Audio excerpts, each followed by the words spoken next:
Before I tell you what that serious problem was and how my family's entire world collapsed overnight, let me ask you something. Where are you watching from right now?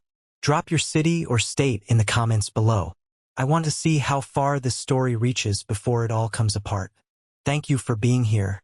Grab a warm cup of coffee, sit back, and listen to the whole story. It was a Tuesday afternoon, right around 2:15 p.m., and the corporate office was quiet enough that I could hear the hum of the air conditioning vents above my desk. I am a senior licensing manager for a major hospitality group. My days are spent reviewing 100-page contracts, ensuring compliance for boutique hotel expansions, and hunting for the hidden loopholes that could cost my company millions. My eyes were burning from staring at a glowing spreadsheet, and my black coffee had long gone cold. When my phone vibrated against the mahogany grain of my desk, I didn't immediately look. I let it buzz. A few seconds later, it buzzed again. Then, the screen lit up with a notification. New voicemail from Dad. Usually, a midday call from my father, Richard, meant a minor, easily solvable crisis. He had forgotten the password to his online banking again. The contractor fixing their guest bathroom was running late, and my father wanted me to call the guy and apply some pressure. He wanted my advice on a medical bill he didn't understand. I sighed, rubbed the bridge of my nose, put my noise-canceling headphones over my ears, and hit play. I expected a long, dramatic sigh. I expected a gruff, slightly annoyed demand for me to call him back immediately because his time was somehow more valuable than mine, despite the fact that I was the one working a 60-hour week. Instead, the audio hissed for a second, and then his voice came through. It wasn't angry. It wasn't elevated. It was completely flat. It was the voice of a man reading a verdict that had already been decided in a room I wasn't invited to. "Don't come back," my father said. The audio clipped slightly. "We're moving on without you." Click. The line went dead. 11 seconds. I stared at the timer on the screen. 0:11. I hit replay. I listened to the slight intake of breath before he spoke.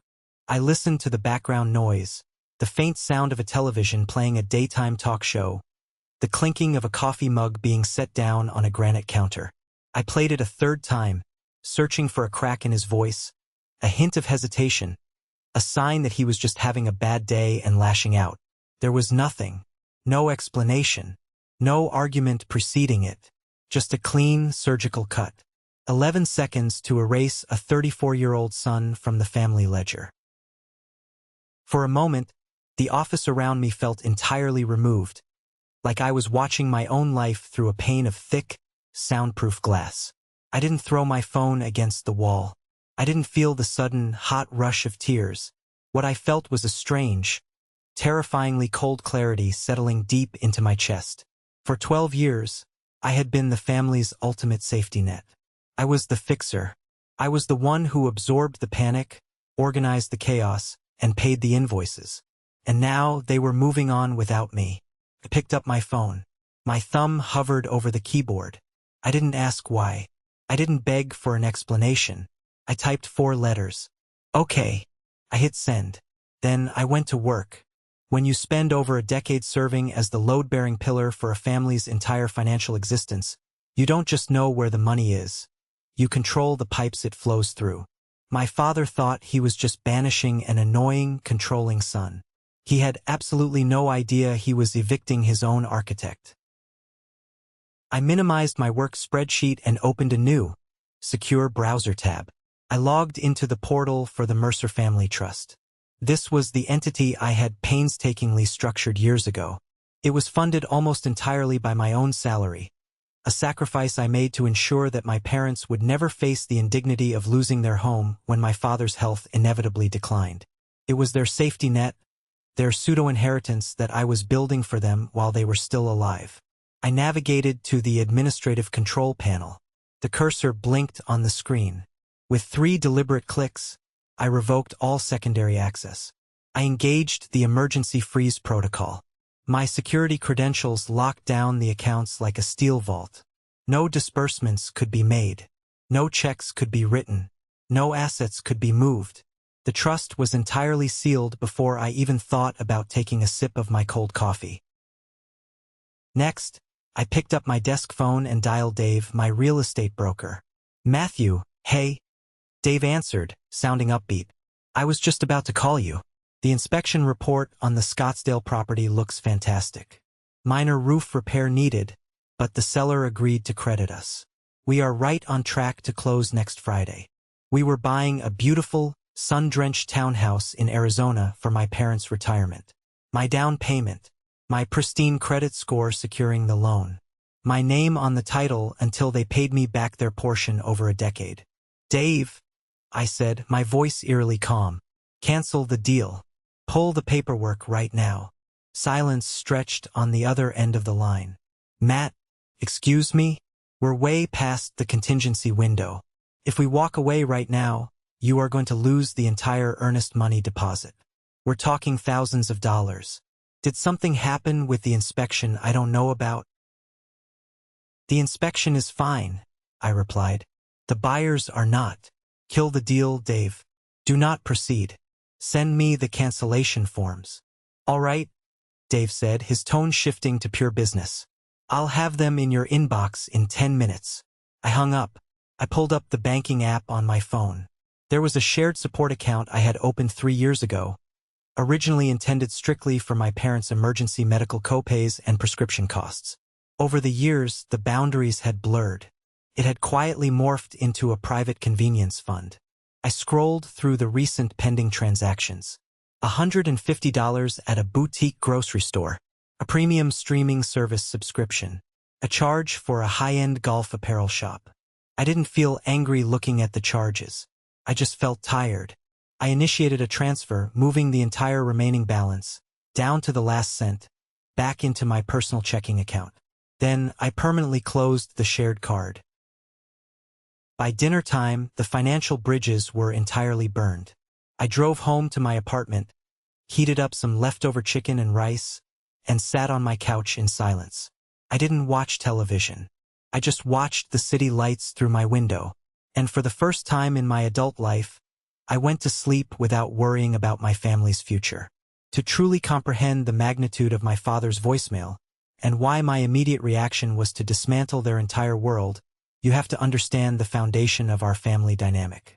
People absolutely love to preach about family loyalty, forgiveness, and unconditional love, especially when they are standing comfortably on top of an empire you bled to build. I did not learn to be this ruthless in one dramatic afternoon. I learned it over 12 exhausting years of being the son who fixed broken things quietly. My role in the family wasn't assigned to me in some formal meeting. It was assumed by default because I was the only one who didn't panic when things went wrong. It started when I was 22, freshly graduated and working an entry-level corporate job. My father, a proud man who worked in logistics, tore his rotator cuff in a nasty fall. He required surgery, months of physical therapy, and couldn't work overtime. The financial strain hit them like a freight train. My parents were decent people, but they were terrible with money. They lived paycheck to paycheck, funding a middle-class lifestyle on the razor's edge of debt. When the income dropped, the facade crumbled. I remember walking into their house one Sunday and finding my mother, Elaine, crying at the kitchen table. Spread out in front of her were stacks of past due notices, final warning letters from utility companies, and medical bills that looked like phone numbers. My father was sitting in his recliner in the living room, staring blankly at the wall, too paralyzed by his own wounded pride to look at the mess. I didn't yell. I sat down next to my mother, pulled a legal pad from my briefcase, and started sorting the mail into piles. Immediate threat, secondary threat, long-term debt. "I've got this," I told her. And I did. I took over everything. I spent my evenings calling credit card companies to negotiate lower interest rates. I consolidated their debts into a single, manageable loan under my name. I put them on a strict, unyielding budget. To make the numbers work, I passed up a massive promotion at my firm that would have required me to relocate to Chicago. I knew that if I wasn't physically present to manage their mail, balance their checkbook, and oversee their spending, they would instantly sink back into the hole. I took a large percentage of my salary every month and quietly diverted it to pay down their highest interest loans. When the medical bills from the surgery went into collections, I didn't just write a check to make it disappear.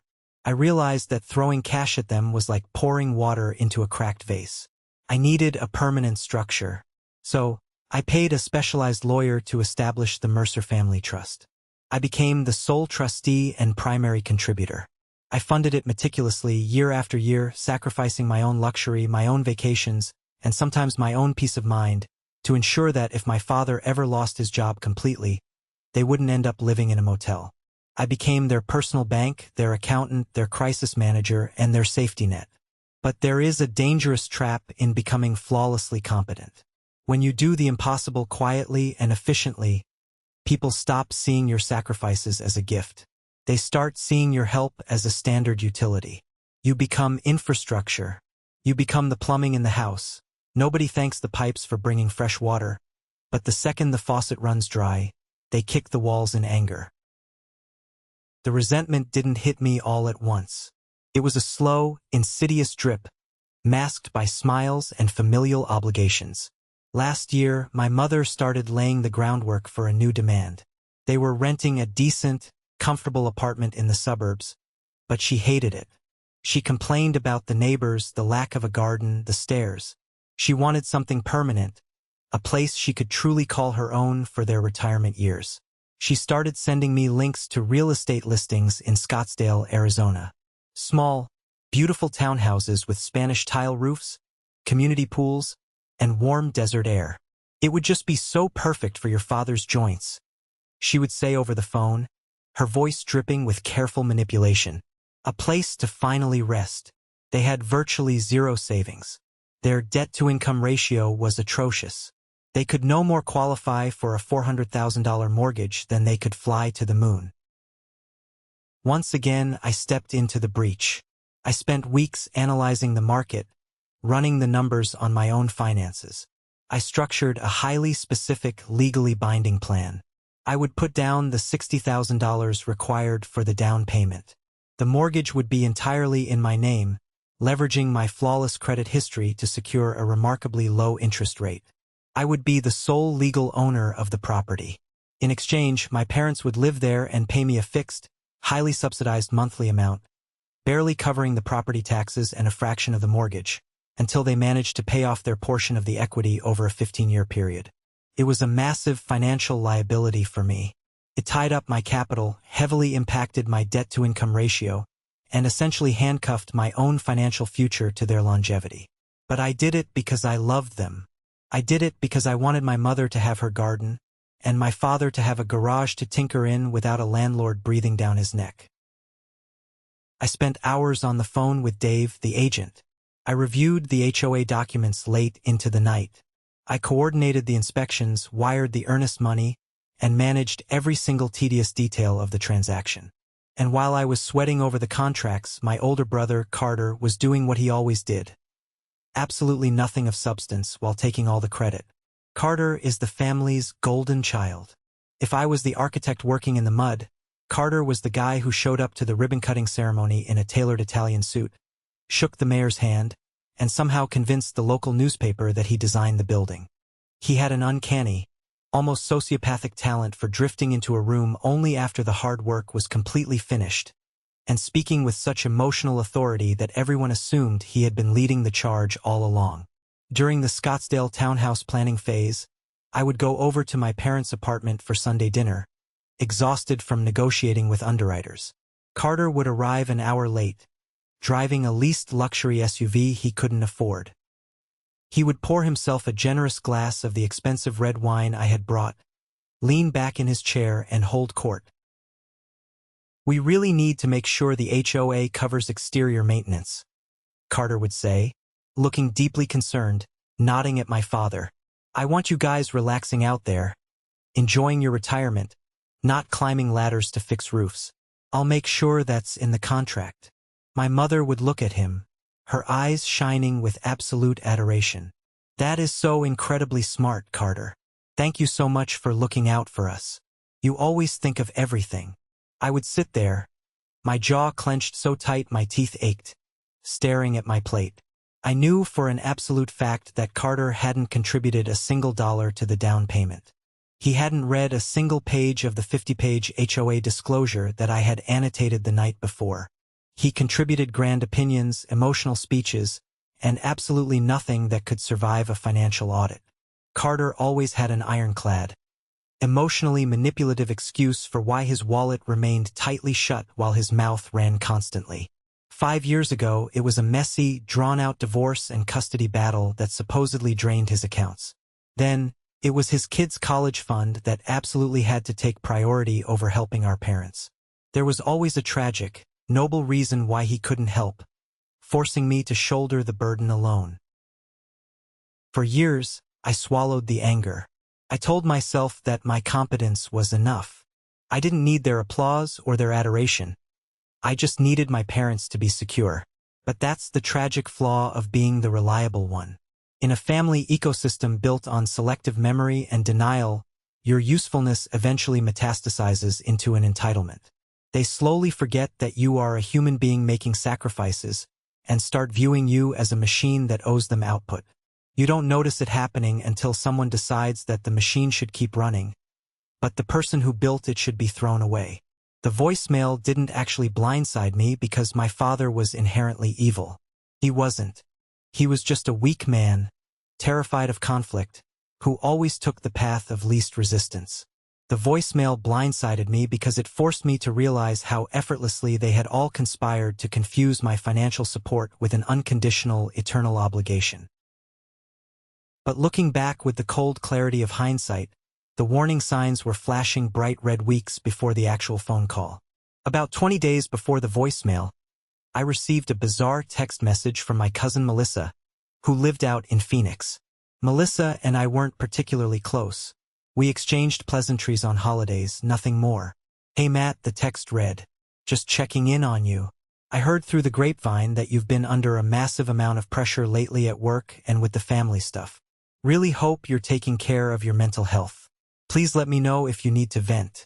We're all worried." I remember staring at my phone, my brow furrowed. Pressure? Mental health? Worried? I was busy closing the house and managing my job, but I was perfectly fine. I replied with a polite, dismissive text saying I was just working hard. Thanks for checking in. 3 days later, an email arrived in my personal inbox from an old family friend, a woman who had played bridge with my mother for 20 years. It was a long, meandering, deeply patronizing email. She wrote that she was praying for my peace of mind, and explicitly stated she hoped I wasn't making drastic, controlling decisions from a place of severe burnout. Burnout, pressure, mental health, drastic, controlling decisions.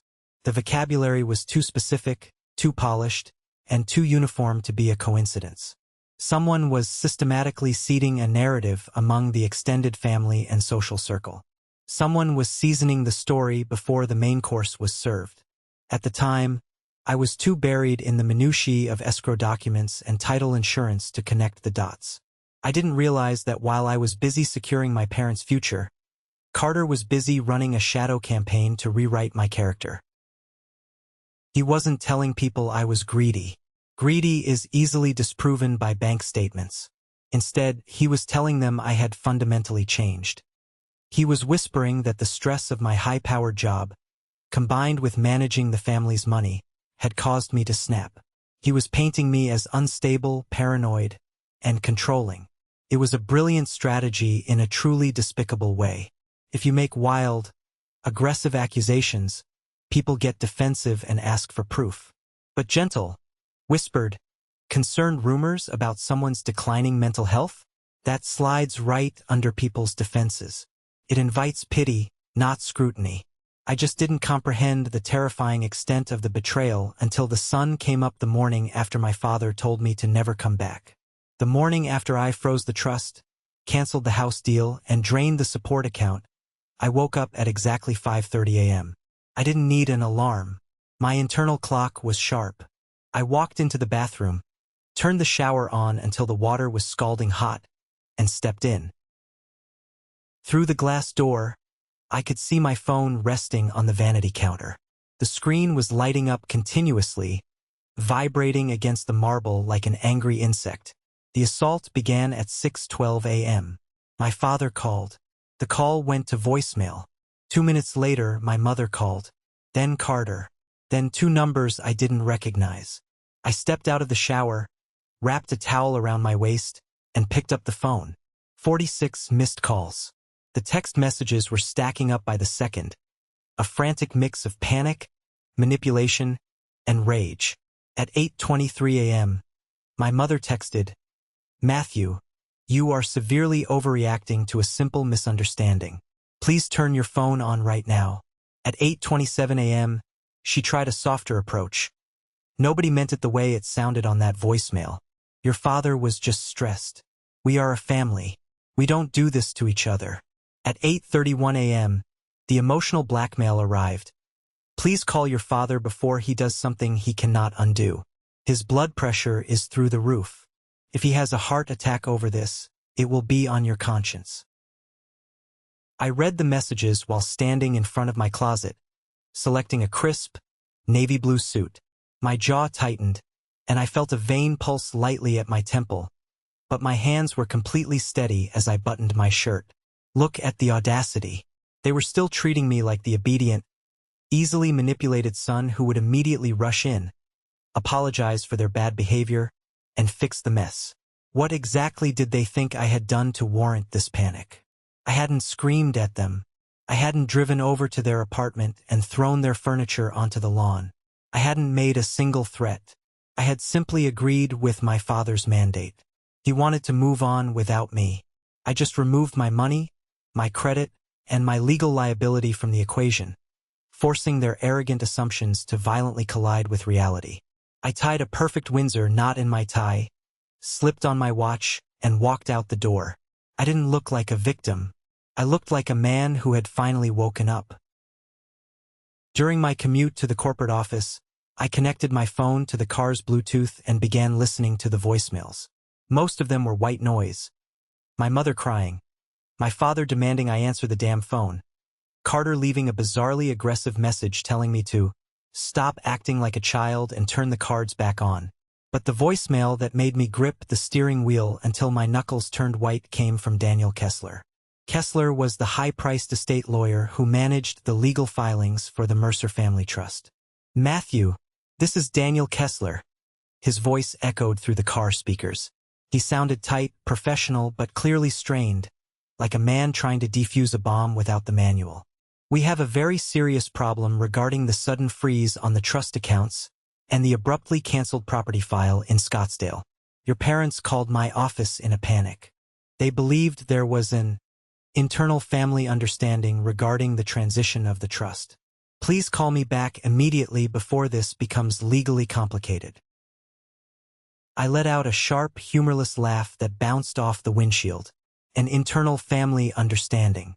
I negotiate multimillion-dollar contracts for a living. I speak fluent corporate lawyer. An internal family understanding is the exact phrase a lawyer uses when they realize one of their clients has made massive, life-altering promises they have absolutely zero legal authority to make. It meant that Carter had somehow convinced my parents that once the Scottsdale house was successfully closed, and the trust was fully funded with my money, they could legally edge me out of the administrative control.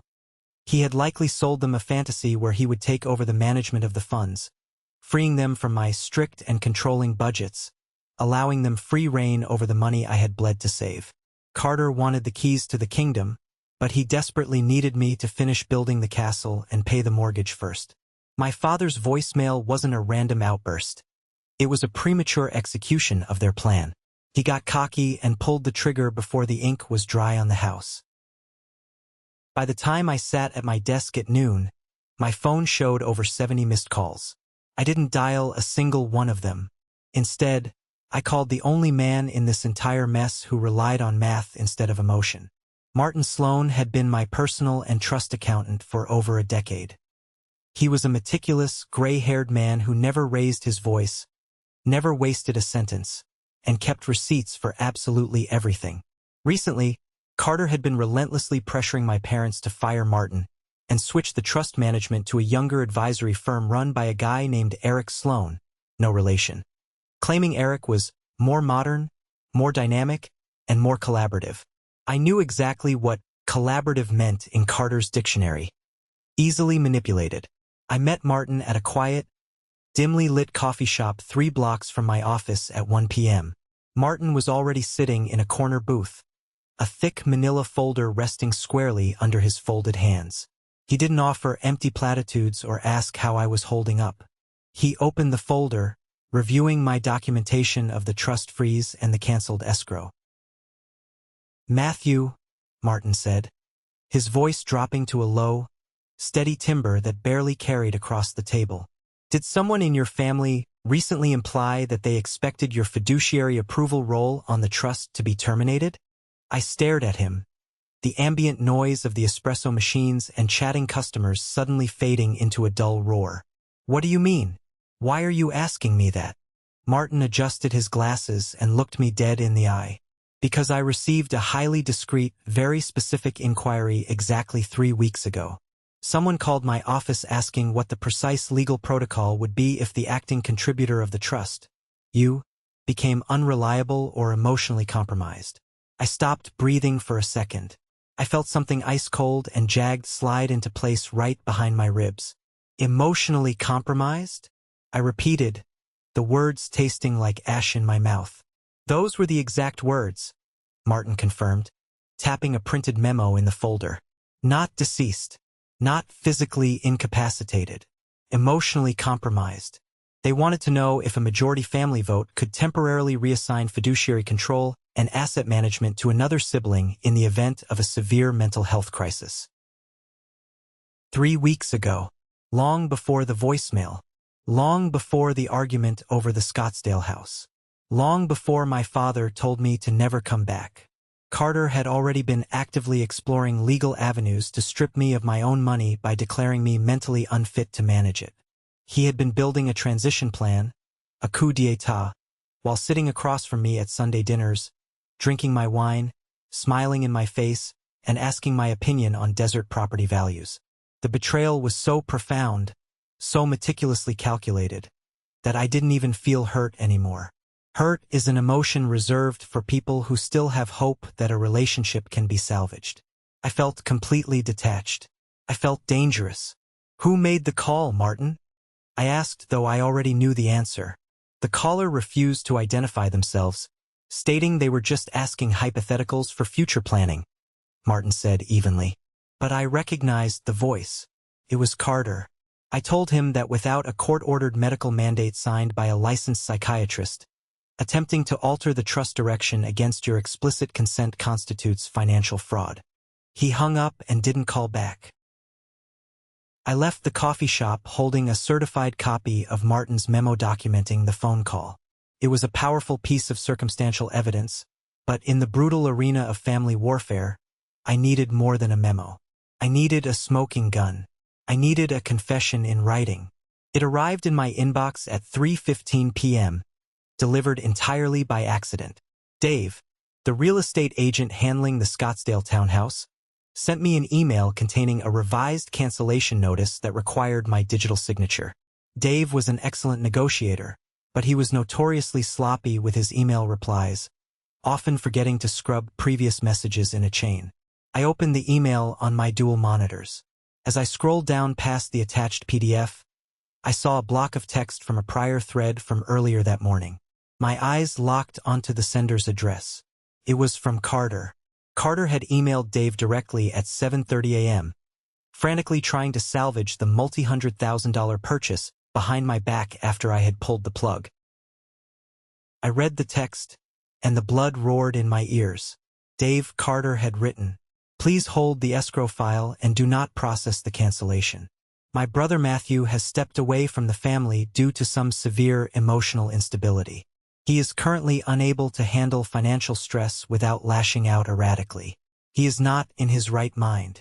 My parents and I are stepping in to assume the contract to ensure he doesn't ruin the deal in a manic state. Please send the transfer and assumption paperwork directly to my email." I read that paragraph 3 times. I read it until the words burned themselves into my retinas. Emotional instability, lashing out erratically, manic state. Not in his right mind. There it was. The masterpiece of his betrayal, typed out in black and white. Turn the architect into a liability. Make my father believe he was actually protecting the family's assets by bravely pushing the crazy son out before he could do damage. Make outsiders, like Dave and the extended family, look at my sudden withdrawal from the contract not as a rational response to abuse, but as undeniable proof of Carter's fabricated story. Carter was setting the stage to make himself look like the calm, heroic, responsible son stepping in to save his poor parents from my madness. It was a brilliant plan. It really was. But it hinged entirely on one fatal assumption. He expected me to act exactly like the unstable person he claimed I was. He expected me to call my parents screaming. He expected me to show up at their apartment in a rage, throwing accusations, demanding answers, giving them all the proof they needed to say, "See? Look how crazy he is." Instead, I sat at my desk in the quiet office. I was perfectly still. I highlighted Carter's email, converted the entire thread into a secure PDF, and saved it to my encrypted desktop folder. I wasn't going to yell. Anger is loud, messy, and easily dismissed. I felt an absolute surgical focus. Carter wanted a legal battle for control of my empire? Fine. I was going to give him a public execution. I opened a new email draft. I attached the PDF of Carter's desperate message to the real estate agent. Then, I attached Martin Sloan's signed, written summary of the inquiry regarding my mental fitness. I typed Daniel Kessler's email address into the recipient line, the estate lawyer who had left me that panicked voicemail about the internal family understanding. I didn't write a long, emotional explanation. I didn't defend my sanity. In the body of the email, I wrote exactly 2 sentences. "Daniel, this is why your clients have a serious problem." I hit send. I leaned back in my chair, steepled my fingers, and waited. I didn't have to wait long. Exactly 19 minutes later, my direct, private office line rang. Not my cell phone. My office line. Kessler had tracked down my corporate number. I picked up the receiver on the second ring. "Matthew Mercer." "Mr. Mercer," Kessler said. The tone of his voice had undergone a complete metamorphosis. The patronizing, slightly annoyed lawyer from the morning voicemail was entirely gone. Now, his voice was exceedingly careful, stripped of any assumption that this was just a simple family squabble. He sounded exactly like a man who realized he had just confidently stepped onto a landmine, heard the click, and was terrified to move his foot. "Daniel," I said smoothly, my voice devoid of any emotion, "did you read the attachments I just sent you?" "I did," he replied, clearing his throat nervously. "Mr. Mercer, I think we need to urgently discuss whether your brother represented facts to my office and to your parents that cannot be legally supported." I smiled.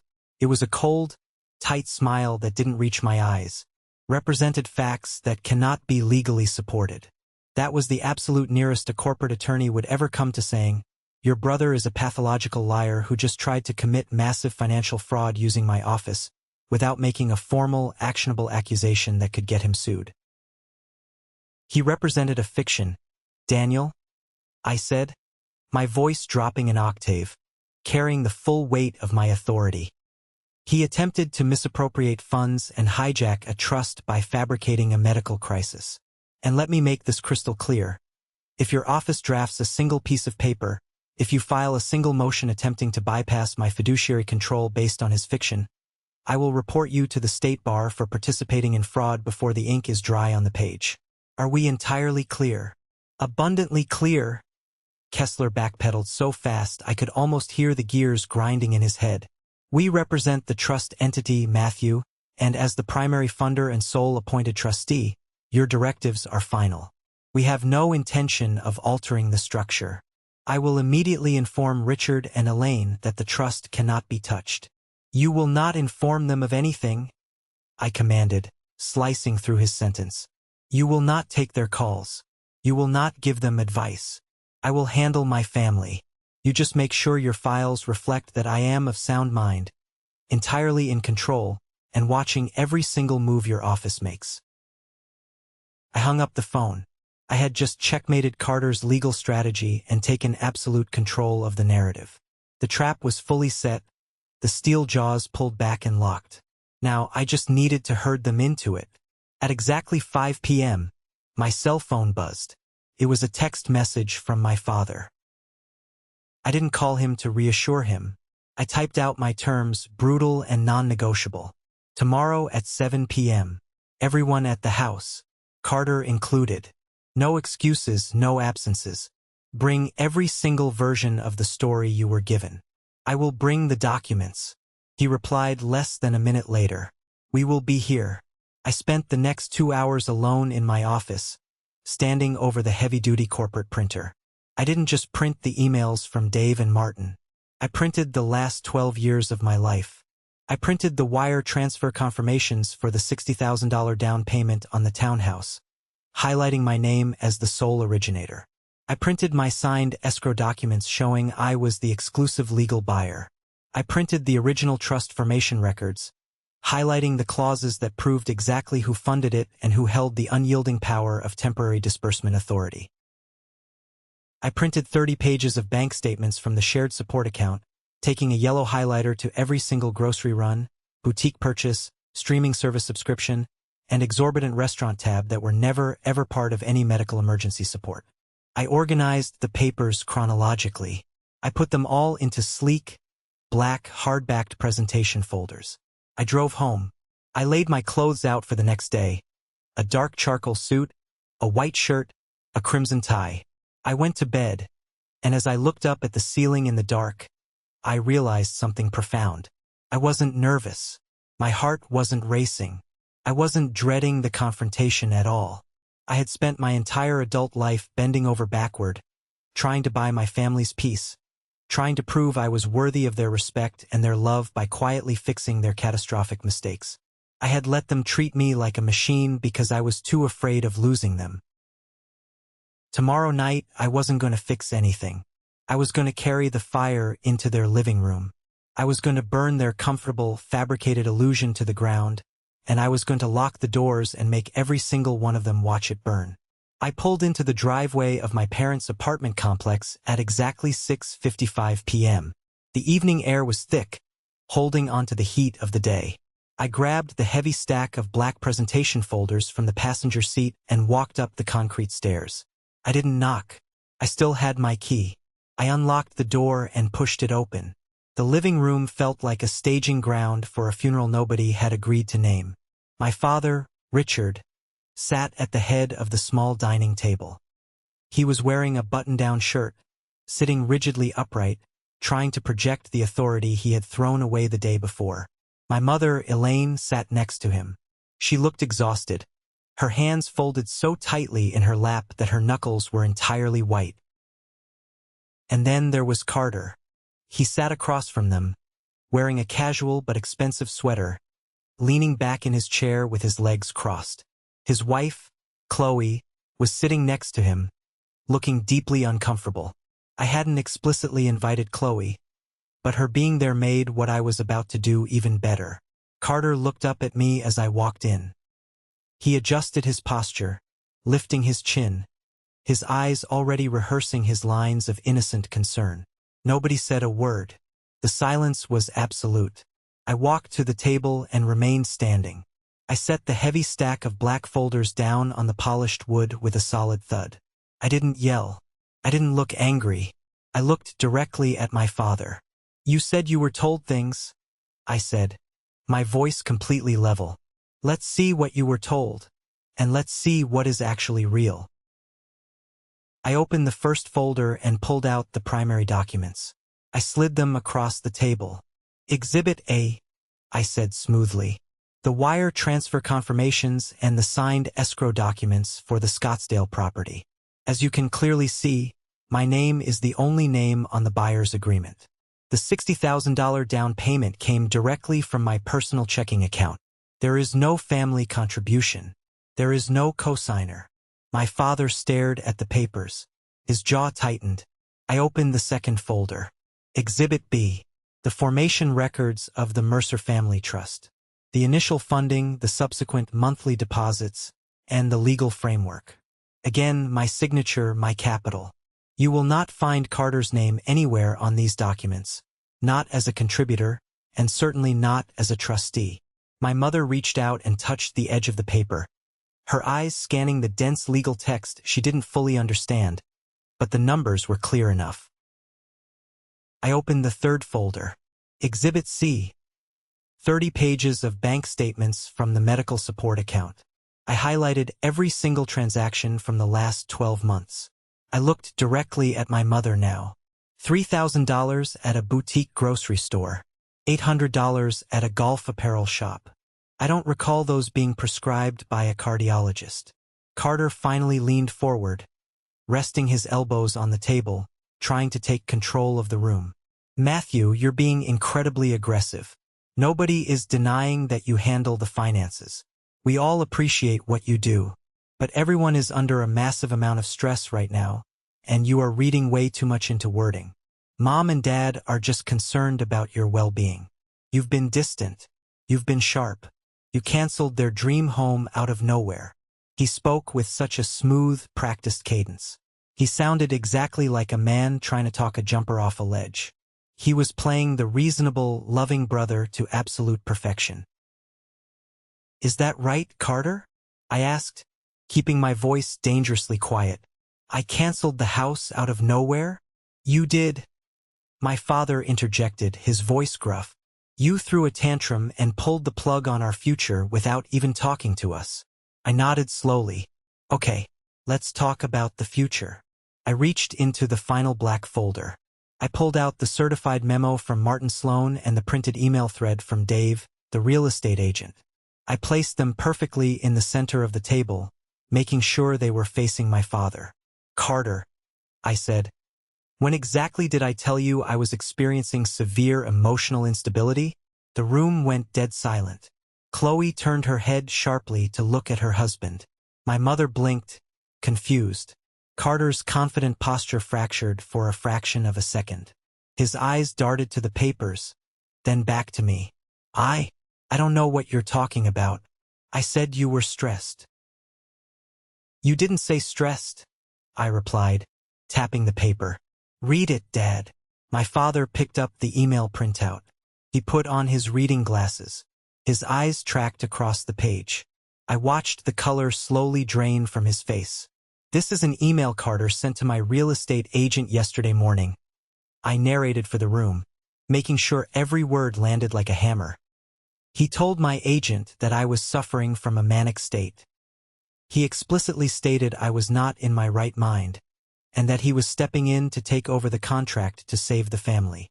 My father looked up, his expression a mix of profound confusion and rising horror. He looked at Carter. You told the broker Matthew was crazy? Dad, I was trying to save the house. Carter stammered, the smooth veneer completely cracking. His voice pitched higher. He was acting erratic. He locked the accounts. I had to tell the agent something to buy us time before we lost the earnest money. He locked the accounts, I interrupted. After you left me a voicemail telling me to never come back. A voicemail you left because of this. I pointed to the second document. Martin Sloan's memo. 3 weeks ago, I said, the absolute coldness in my voice chilling the room. 3 weeks before any argument. 3 weeks before the house was ready to close. Carter called my accountant. He asked what the legal protocol was to strip me of my fiduciary control over the trust if I became, quote, emotionally compromised. My mother gasped. It was a sharp, painful sound. Her hand flew to her mouth. 3 weeks ago? She whispered. He wasn't protecting you from me, I said, leaning over the table, my eyes locked onto my father's. He was trying to replace me with your permission. He fabricated a story about my mental health so he could legally hijack the trust, steal the inheritance I built for you, and drain the accounts. Nobody moved. Nobody breathed. The room had reached that terrible, suffocating stillness that families only ever reach when the wrong child finally has undeniable proof. Carter scrambled. That's a lie. Martin misunderstood me. I was asking hypothetical questions for estate planning. Matthew is spinning this because he's a controlling narcissist. He reached for my mother, his ultimate shield. Mom, you know me. You know I would never do that to you. But Elaine Mercer didn't lean toward him. For the first time in 34 years, my mother leaned away. It was a tiny movement, barely a few inches, but in the context of our family, it was a seismic shift. She looked at him, and she finally saw the parasite behind the golden smile. My father stood up so quickly his heavy wooden chair tipped backward and crashed onto the floor. He didn't even look at the chair. He looked at Carter with a kind of stunned, primal disgust I had never seen on his face before. Did you tell me my son wanted us ruined? My father roared, his voice shaking the windows. Did you sit in my living room and tell me he met with lawyers to push us out of our own retirement? Carter shrank back in his seat. Dad, I was just... Did you tell me he called us dead weight? My father demanded, stepping toward him. Carter started crying then. But it wasn't real sorrow. It felt entirely strategic, too neat, a desperate deployment of his final weapon. He looked at Chloe, his wife, expecting her to defend him, expecting her to be the loyal partner. Chloe stood up. Her face was entirely blank, pale and rigid. She had spent the last 5 years listening to Carter complain about how greedy and controlling I was, how I was hoarding the family wealth. You told me the trust was half yours, Chloe said, her voice trembling with absolute fury. You told me the down payment on that house was coming from your kid's college fund that you graciously lent to Matthew. Carter froze. Chloe, please, we can talk about this at home. There is no home, she said bitterly. She didn't make a grand scene. She didn't scream. She picked up her purse from the floor, took one long, devastating look at the man she married, and walked out the front door. The sound of it clicking shut echoed through the silent apartment. My father pointed a trembling finger at the door. Get out, Dad, Carter pleaded, tears streaming down his face. I said get out of my house, my father bellowed. Carter looked at me. He expected me to intervene, to play the peacekeeper like I always did. I just stared back at him, my expression completely blank. He slowly got up from the table, defeated, stripped of his armor, and walked out. The moment the door closed behind him, the illusion shattered entirely. This is the moment that changes everything, the moment I finally took back control of my life. Thank you so much for your patience and for staying with me until now. You've been amazing. Please give this video a like and comment one below to let me know you've made it this far. Not only does this help more people find this story, but it also lets me know that my experiences truly mean something to someone. Your support is my greatest motivation to keep sharing the rest of this journey.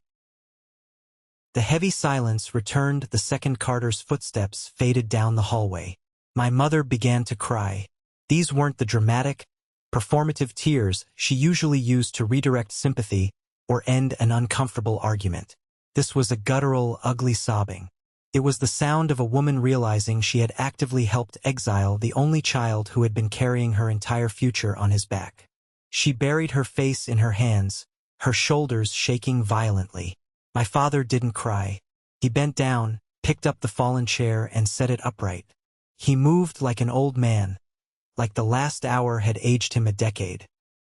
He sat heavily back down at the table and stared at the documents scattered across the wood. He looked at me. The arrogant, dismissive patriarch who had left that 11-second voicemail was gone. I was wrong, he said, his voice raspy and hollow. I let someone else tell me who my son was. I let him play me for a fool. He ran a hand over his face. Matthew, what do we do? What does it take to fix what I broke? That was the question I had been waiting 12 years to hear. Because forgiveness was never going to be the price of my return. Structure was. I wasn't going to accept a tearful apology and go right back to the old arrangement. That would have made everything they put me through completely meaningless. It would have taught them nothing. You can't fix it, Dad, I said quietly. The old way we did things is dead. It's gone. If you want my help, if you want that house, it happens on my terms. Completely on my terms. I opened the final black folder. I pulled out a newly drafted legal agreement I had paid Kessler's office double time to prepare that morning. I am not going back to being your unappreciated bank, I explained, sliding the contract toward them. Here are the new rules. They are built to survive tears, guilt, and future revisionist history. My father put his glasses back on. Number 1, I stated, ticking it off on my fingers. The Scottsdale townhouse moves forward, but only under my sole ownership. I am granting you notarized lifetime residency rights. Full occupancy, no rent, but you have absolutely zero equitable interest in the property. You cannot borrow against it. You cannot leave it to anyone in a will. And Carter is legally barred from ever stepping foot on the premises. My mother let out a small sob at the mention of Carter's banishment, but she didn't argue. Number 2, I continued relentlessly. The trust is being rebuilt with extreme, narrow language. It now includes automatic audit triggers. Furthermore, it contains a permanent exclusion clause. Any family member who attempts misrepresentation to redirect control or access is permanently legally severed from the trust. Carter is already removed. Number 3, the shared support account is permanently closed. It will never reopen as a shared free-for-all. I will cover your agreed-upon medical essentials and emergencies by paying the providers directly. No credit cards. No casual transfers.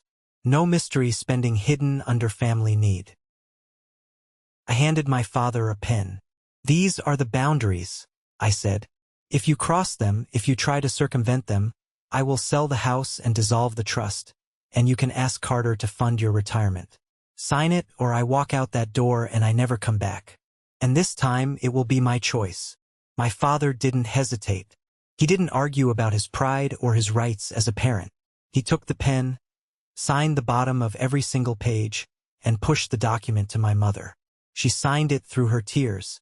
3 days later, Daniel Kessler filed the revised trust documents with the state. 2 days after that, I re-entered the Scottsdale townhouse purchase on my corrected terms. My name only, my money only, my rules stated openly in ink instead of assumed quietly in the background. Carter found out exactly the way I wanted him to find out, through the cold reality of public records and total silence. He tried to log into the trust portal on a Thursday morning and found his access completely wiped. He called Kessler's office and was informed by a receptionist that he was no longer a beneficiary or an authorized party on the account. He called me 12 times in one afternoon. I never answered a single one. Then came the barrage of unhinged text messages. You stole my family. You poisoned Mom and Dad against me. You think money makes you a god. I didn't reply. I screenshot every single message, saved them to a secure drive, and forwarded them to my attorney to keep on file for the inevitable restraining order if he escalated. But Carter had much bigger problems than me. Chloe wasn't bluffing when she walked out of my parents' apartment. She filed for divorce 2 weeks later. During discovery, her lawyers unearthed the massive financial hole Carter had dug trying to keep up his wealthy facade. He had secretly drained their savings and taken out massive loans against his own car. Chloe fought ruthlessly for primary custody of their children, citing his financial instability and documented history of lying. Relatives who had previously bought into Carter's smooth talking suddenly stopped taking his calls. My cousin Melissa, who had texted me about my mental health, sent me a long, groveling apology email when the actual timelines of Carter's lies came to light. The sympathy he used to harvest so easily completely dried up. He became a ghost in his own family. A month after my father's voicemail, the townhouse in Scottsdale finally closed. I flew down to Arizona alone the morning after the final signing. I unlocked the front door, walked onto the back patio, and looked out at the desert landscape. It was stunning. The air was warm. The sky was a brilliant, unclouded blue. My mother had wanted a small garden out here. My father had wanted a workbench in the garage. I stood there for a long time, realizing that my desire to help them had finally manifested, but the warmth was gone. I had wanted my financial support to mean something mutual, a foundation of respect. Instead, I got something colder but infinitely more durable: clarity. My parents moved in the following weekend. There was no grand celebration. There were no emotional speeches about fresh starts or family unity. There were just moving boxes, a rented truck, and a profound, heavy silence. My father assembled the patio furniture without asking for my help. My mother wiped down kitchen counters that were already spotless because she clearly didn't know what else to do with her hands. Before I left to fly back home, I handed them a final binder. It contained their signed residence agreement, the emergency contact procedures, the updated medical reimbursement process, and a plain English summary of the new trust rules. My father read every page carefully. He looked up at me, his eyes tired. "Do you really need all these locks on the doors, Matthew?" "You proved that I do," I answered simply. "You needed me. You just didn't think that meant you had to protect me, too. Now the paperwork protects me." He nodded slowly. He didn't ask again. Weeks turned into months, and the dynamic settled into its new, rigid shape. The panic demands and vague guilt trips stopped entirely. When my parents called, they asked practical questions about utility setups, homeowners insurance, and finding new doctors in the area. My father grew quieter, humbled by the realization that authority without actual leverage is just noise. Carter, meanwhile, burned out fast. A mutual family friend told me he had tried to pitch a desperate business idea to an uncle on my mother's side. It was some half-baked plan involving a mobile detailing franchise. He asked the uncle for $50,000 in startup capital, painting himself as the tragic victim, the son unfairly cut off from his rightful inheritance by a controlling, vindictive brother. The uncle didn't bite. Carter had already told too many conflicting versions of the story. Liars always forget that consistency is the bedrock of credibility. By the time Carter tried to gather sympathy and cash, the verified facts had long since outrun his fiction. 3 months later, my mother mentioned during a brief phone call that Carter was renting a tiny, run-down duplex outside the city limits and working unpredictable hours for a landscaping company doing manual labor. She said it in a hushed tone, like she desperately wanted me to hear the tragedy in it, hoping I would swoop in and rescue him. I didn't hear tragedy. I heard adulthood. He had a roof over his head. He had a job. He finally had the exact amount of financial support he had once argued everyone should learn to live with. Absolutely none. One Sunday afternoon, almost a year after the confrontation, I was visiting my parents in Scottsdale. We had lived with the new arrangement long enough for it to feel entirely normal. The tension had faded into a polite, functional peace. My father and I were in the garage organizing some tools. He stopped what he was doing, pulled his phone from his pocket, and held it out to me. "There's something I think you should hear," he said quietly. I took the phone. It was a voicemail from Carter. I hit play. Carter's voice filled the small garage. It started full of injured righteousness, complaining about how hard his life was, how unfair the divorce had been. Then it shifted into bargaining. But right near the end, his voice cracked. The arrogant veneer finally stripped away, revealing the desperate truth underneath. "Dad," Carter choked out on the recording, "I just need someone to believe me for once." I handed the phone back to my father.